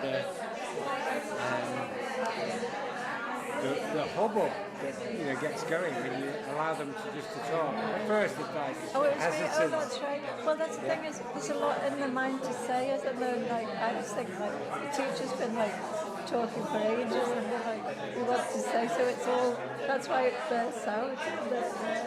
Works a treat. And it was Dave also at St. Helens, and he said, why don't we do it?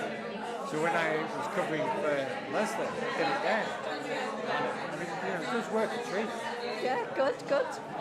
Well, it's in the basic GP class, isn't it? Gash does put it in. Yeah, and Becky does it. She does it. During the week. I don't think she does the GPs anymore. Only recently. Well, there's so many people in her class, I suppose, isn't there? It would be a bit chaotic. She's doing so much. Yeah. But she, whenever she was teaching, she would do it. I'll leave it to you. Okay.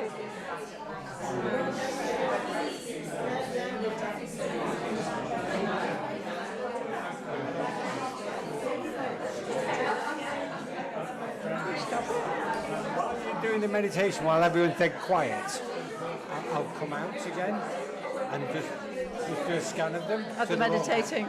Yeah, of the meditating, okay.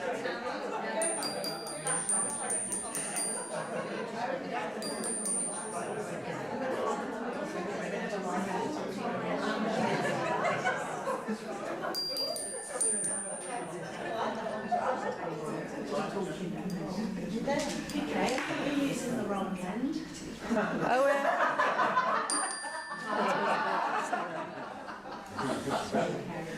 Are you taking them?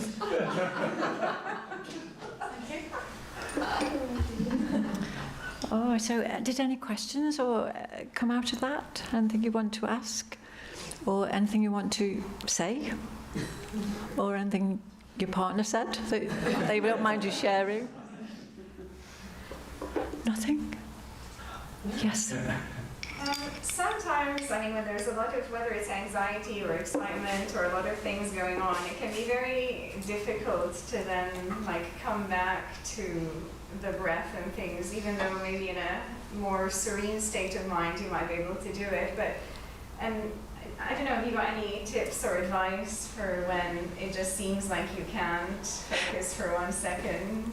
That's great. That's actually great. I'm glad you said that, because I was going to say, and I was thinking that you can't go from excitement to peace, really, without stopping. So you actually do need to stop first, don't you?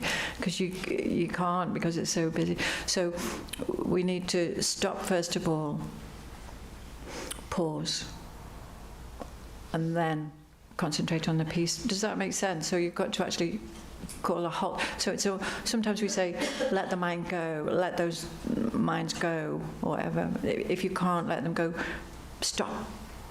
Okay. In your mind, just bit firm with them, stop, and then go to peace. But you can't go from unpleasant feelings right straight to peace. You do have to take a little bit of time, work into it. And another thing that we can do, and we do here, is when we listen to the liberating prayer, you're listening to you got the whole prayer really. It's very deep, what you listen to on it. But you can think about that to begin with, so you can think Buddha is there, or whoever you have faith in. Someone has the holy being, someone is in front of you. And so there's a little bit, if you look at the prayers in the prayer books, that there is a whole process really that's going through, but you can do it quite quickly. You can just sit, start to relax, think of Buddha, maybe offer Buddha in your mind, toasted tea cake, something like anything. Your coffee, or a little offering, mind out to Buddha, and then please bless me. Ask for blessings. Actually, nothing happens without blessings, so we could also ask for blessings. So take a little bit of preparation, which gets quick. Once you understand it, it gets a bit quicker, and then you can sit down then. And then take your mind to a peaceful place. And if it's not going, say, Buddha, take my mind to a peaceful place, like that. Is that how? Yeah. Anything else? Aside from meditation, what would you say is the most effective strategy to deal with a problem which you can't get out of. It's acceptance, isn't it? It's really accepting. First of all, Shanti Deva said, it is in here, but I haven't got it bookmarked, so it'll just have to be rough. If something can be remedied, why be unhappy about it? Because you can. And if something can't be remedied, again, why be unhappy about it? So that thought is, so if you can do something about it, instead of panicking about it, can I do anything about this? Right. And then sometimes that's not quite clear, isn't it? I've always found that, I don't know if I can or not. So have a go, I'd say. And see if you can. And so you can do that with a happy mind. I'm sorting out this. And then actually there's nothing I can do about this. Accept. Just why be unhappy? It is as it is, as you say. And just so yeah.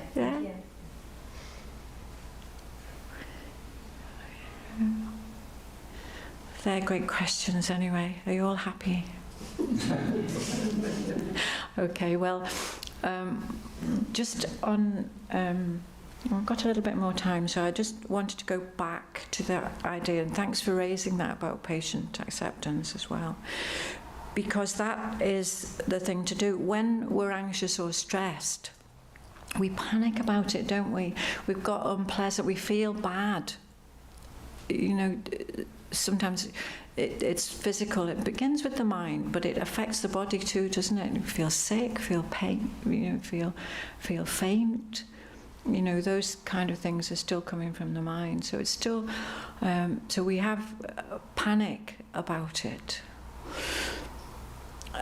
And because we don't, our natural inclination is always, everybody wants to be happy. And nobody wants to be unhappy. So if we're unhappy, I've just got to be happy. We can't do it. So if we check that in our mind, that's what's happening, and that's why we panic. I've just got to be happy. I better have some chocolate. Put that back. Put everything back on an even keel. I've got to. Addiction is that too. I just desperate. I'm stressed. I need a drink. Those things. So that mind of panic will take us to all unhealthy places as well, won't it? So instead of that, we just stay with it. It's not gonna kill us, is it? To do that. So we can just observe the mind and see what's happening. We are panicking. Panic attacks are the same, aren't you? They rise, they go down. So they don't stay the same. So we can wait, relax, and do that. And when we think about the mind, we can think that our mind is spacious, it's not tight, and there's room in there for that. And this is the mind of patience. In here it says, just as there's room in the sky for a thunderstorm, so there is room in the vast space of our mind for a few painful feelings. And just as a storm has no power to destroy the sky, so unpleasant feelings have no power to destroy our mind. Right. So when we notice, we start to observe our feelings more. That's where meditation comes in strongly, because we start to observe what's happening in the mind, and we can see. So when our partner annoys us, for instance, and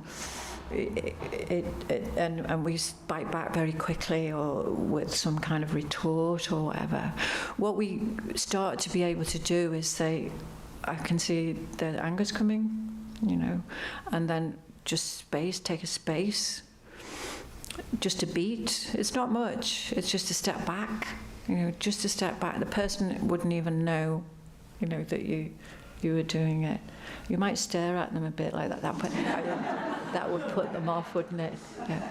Just look at them, take a breath, calm, and then deal with it. Whatever, what they want, what they're doing. Sometimes with a partner, it's something like just the way they sniff, isn't it? Can you not stop? Can you not stop that?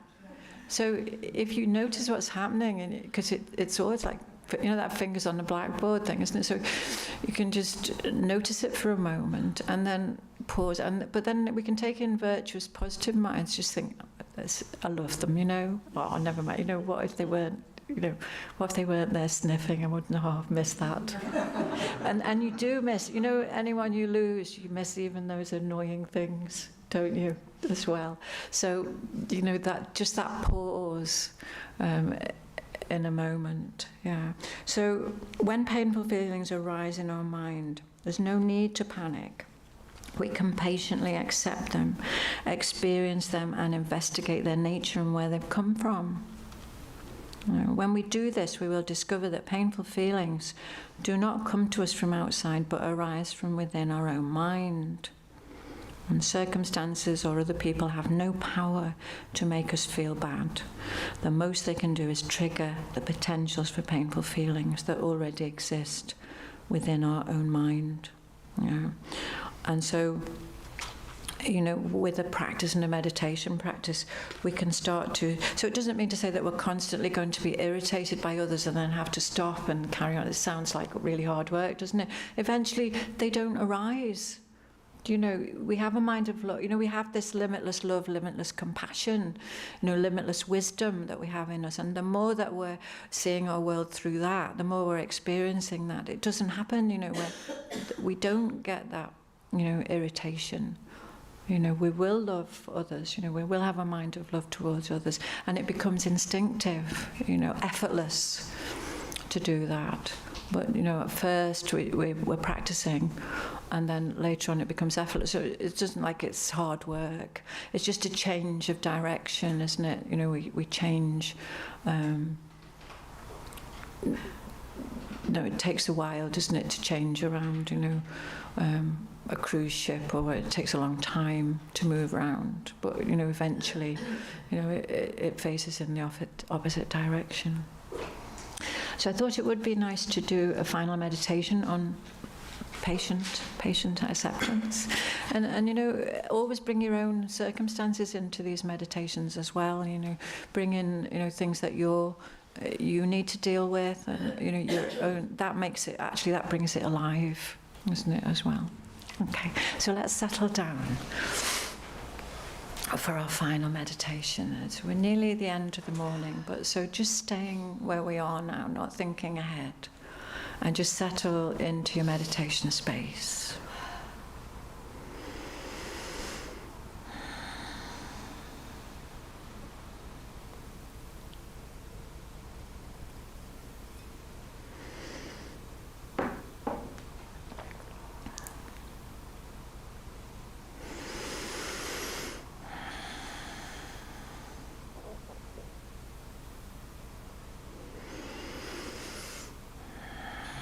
So let's begin by asking Buddha to help us. He's here. Not just a statue, it's a living person, just a living, beautiful person looking at you. And he looks at you with love, however you are, whatever you've done. It doesn't matter to him. He loves you. And he knows that inside you, you have this limitless, boundless potential, your golden nugget.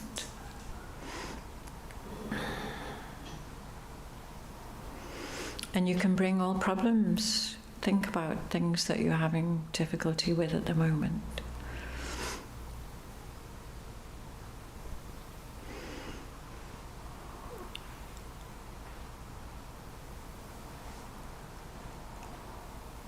Don't hold back, just bring them all in. You can show them to him. He knows already. I'm having difficulty with this, I feel like this.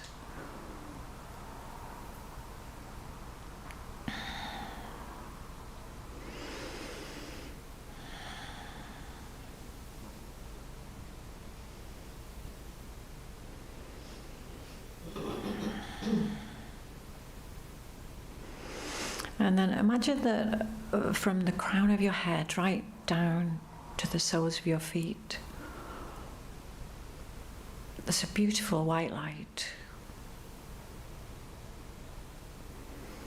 It's all around you like an egg shape.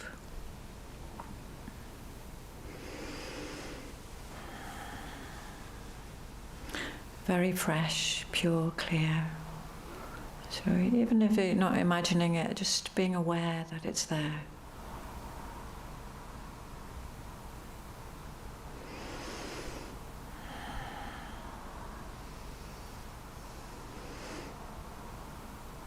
So it's so beautiful and pure, but its nature is patience.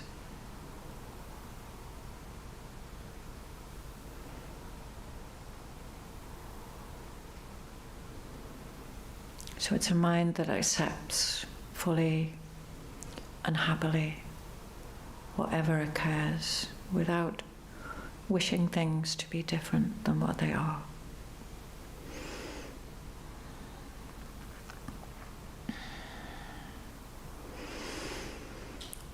And then as you sit, it begins to enter, this white light starts to enter the crown of your head.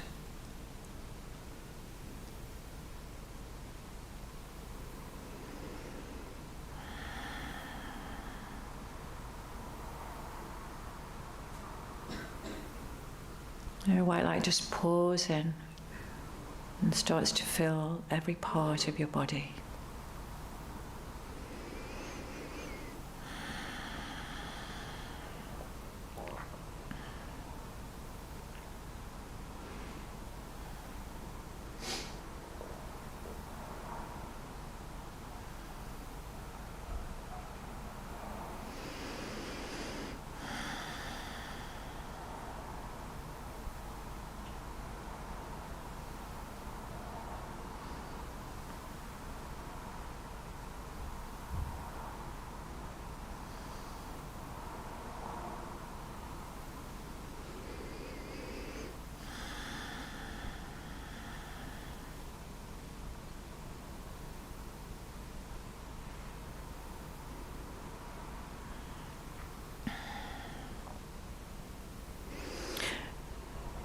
So now you have a body filled with white light, and white light is also filling your mind. It's not just white light, it's a feeling of patient acceptance, a feeling of contentment, just accepting things as they are.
And just as there is room in the sky for a thunderstorm, so there is room in the vast space of our mind for a few painful feelings.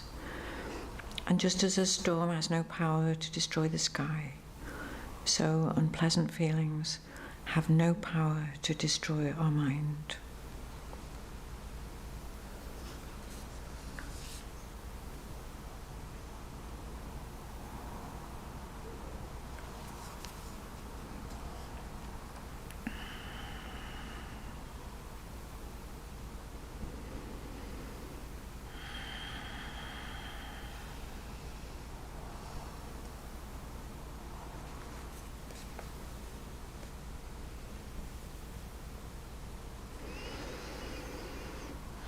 And so if we want, we can imagine the situations or difficult situations that we have.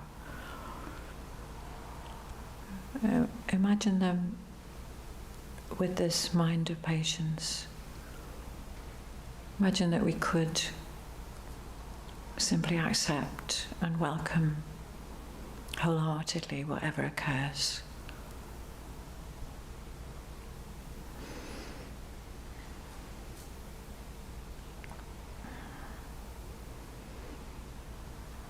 Think of our daily life with that attitude. If we had that attitude with everything that we came across,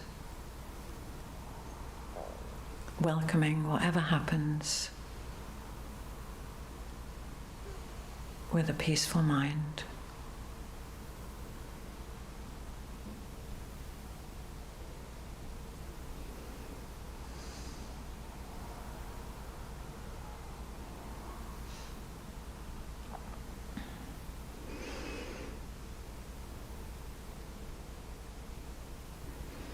And maybe we can come with a determination just to simply try that.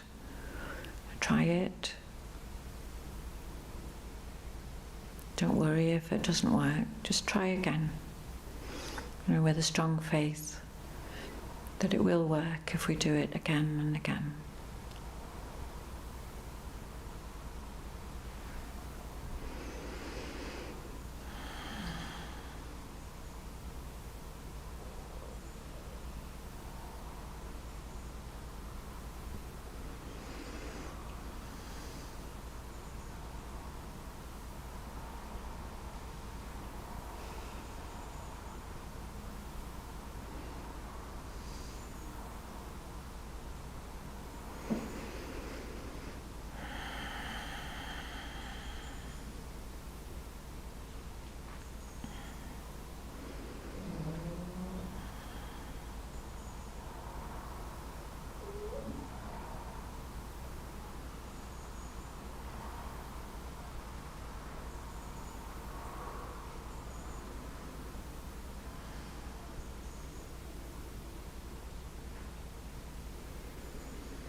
So just gently coming out of your meditation, but before we do, just dedicating all the positive energy that we've generated this morning. Just dedicate it to your own peace and contentment,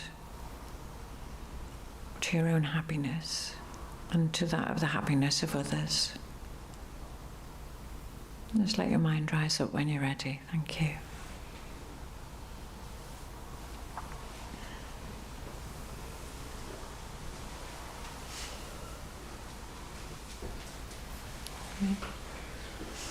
Thank you. So that's the end of this morning, of this morning's class. Thank you so much for giving me the opportunity. I hope you benefited too, and I hope to see you again. Thank you. What's that? See you on Monday?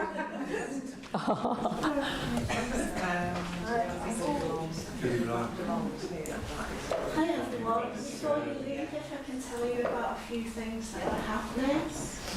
So the centre is closed from next Friday till the week commencing the 4th of November. As some fortunate people are going to Brazil to attend the international sport. It's actually closed on Friday. It's closed from Friday, yeah. So when classes resume on from the 4th of November, we've got a couple of things coming up. Firstly, on the Tuesday, which is the 5th of November, we're starting some classes at the Palm House for the whole of November. So the 4 Tuesdays in November will be at the Palm House. All the details of that are on our website. I know it's in the evening, not sure what time. No one's letting me know. I'm looking outside. Also on the Thursday, so that's the 7th of November, we are starting a lunchtime meditation class, which is from 12:30 till 1 o'clock, which will be every Thursday. And then finally, we've got weekend courses with Gentalopa on freedom, which sounds amazing to me. I'll be there.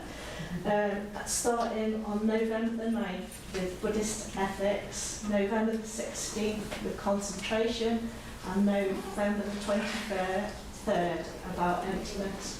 So this is a series, but you can do all 3 of them or just one of them. But basically, this is the path to enlightenment. So if you can, I would make all 3. But yeah, whatever is great. So thanks for coming, everyone. Hope you have an amazing day. Thanks, dear. Thank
The original ground is still you.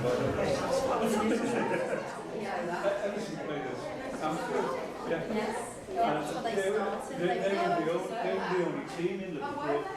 And So they played put stuff in the boardroom.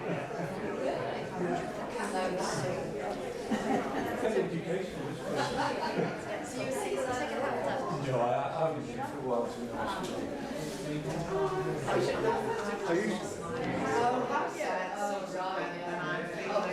I'm not saying that, you know. See you ladies. And it does, yes, Nice to see meet you you. soon. Nice to meet you. And it does get a lot better. You know, it really does. And then you never think, You forget how awful it is. you'll never, And I feel a bit lost. Yeah.